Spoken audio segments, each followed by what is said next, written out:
Je veux pas d'ennui. J'ai fui parce que ça sentait le roussi, là, chez les vioques. Oui, j'ai pas envie d'être mêlé au petit complot merdique de la directrice, là. J'en ai assez fait pour elle, hein. De toute manière, ça fait plusieurs mois que je vais arrêter de bosser ici. Mais je me sens plus à ma place. C'est tous des dégénérés. Le papy Jean-Jean a failli se faire sauter la caboche sur son balcon cet après-midi. Bah, il me semble. Infirmière, il manque un boulon à celle-là. Tout le temps en train de pleurnicher. La cuisinière, elle peut un cas pour un rien. La bouffe de mon chien est certainement meilleure que la sienne. D'ailleurs, mon chien a disparu aujourd'hui. Si jamais vous le retrouvez... Alors moi, je suis pas un grand bavard. Qu'est-ce que vous voulez que je raconte à cette bande de détériorés de la caboche? Je fais mon boulot. C'est tout. Pau et Picard. Même combat. De grosses râleuses flétries comme des vieilles pommes. Ce matin, je taillais tranquillement les arbres. Et la Picard, elle a piqué une crise. Elle m'a envoyé un verre en pleine gueule, vous imaginez? Bah, heureusement que j'avais mon casque. Ah, je vais pas vous cacher, j'avais envie de la surgeler, hein. Eh oui, Picard, surgelé.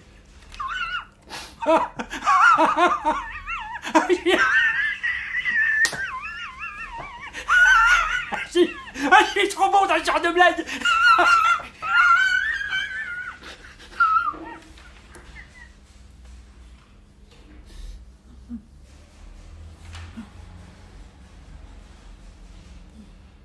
Et puis l'autre, là, Pou. Et je sais qu'elle détestait mon kleps. Tout le temps en train de râler. Parce que ça aboie un chien. Et Marie-Sainte-Thérèse de mes deux, là, hein, qui me disait que ça gênait ses petites oreilles garnies de sonotone. Sourde comme un pot. Quand ça l'arrange. En plus, elle traînait souvent avec Picard depuis quelques jours. C'est Papy Jean-Jean qui devait tirer une gueule. Papy Jean-Jean.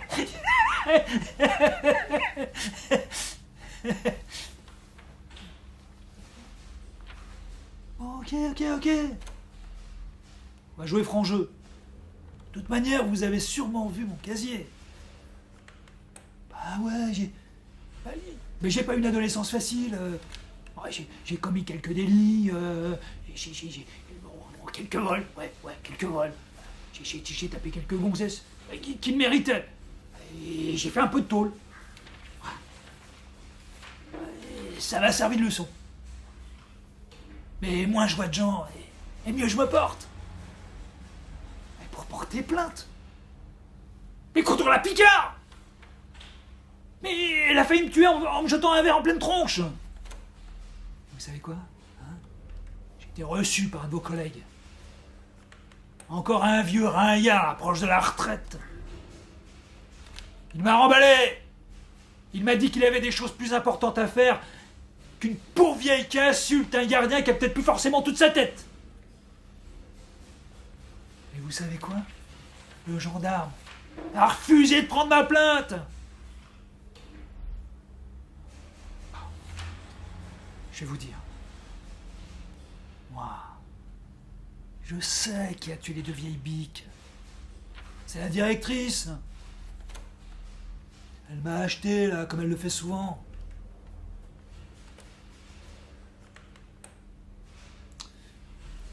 À 22h, j'ai entendu 3 coups de feu. J'ai vu de la lumière dans le bureau de la directrice. J'ai appelé, mais ça répondait pas. Et je suis allé voir.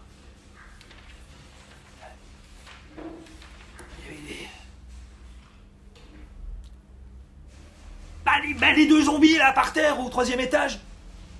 Elle m'a demandé de l'aider, de mettre les corps dans un panier à linge et tout nettoyer. Voilà. Il y avait plein de sang et une fuite d'eau. C'était n'importe quoi. N'importe quoi. J'ai vu que la Poux était encore vivante. Elle était blessée au bras, je crois. La directrice m'a donné du fric pour acheter mon silence. Salope. Elle m'a dit qu'elle allait appeler la police. Mais elle l'a pas fait. Mais j'en peux plus de toutes ces conneries là. Je lui ai juste donné un coup de main. Je veux pas retourner en tôle. Quoi? Bouboule?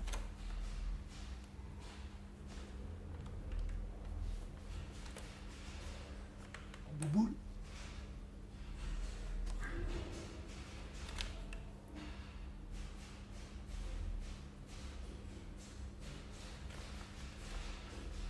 Ça doit être cette salope de Marie-Thérèse Sainte-Nitouche. C'est elle qui a tué mon kleps. J'en suis sûr. Vous savez quoi? Et moi, je vais vous dire la vérité. J'en ai rien à foutre qu'elle soit dans le caveau. C'est tout ce qu'elle méritait, cette vieille chouette. Ah ben, ça fait 2 râles en moins sur la planète. Les vieux, faut les euthanasier. La sécu, c'est qui la paye la sécu? Hein? C'est nous, les travailleurs honnêtes. Tout ça pour payer leurs soins. Bon, j'en peux plus, là. Non, mais j'en ai marre, là. Lâchez-moi. Les vieilles, là, qu'elles aillent en enfer. Je veux plus jamais entendre parler de ça. Vieille crognasse. Salope. Salope.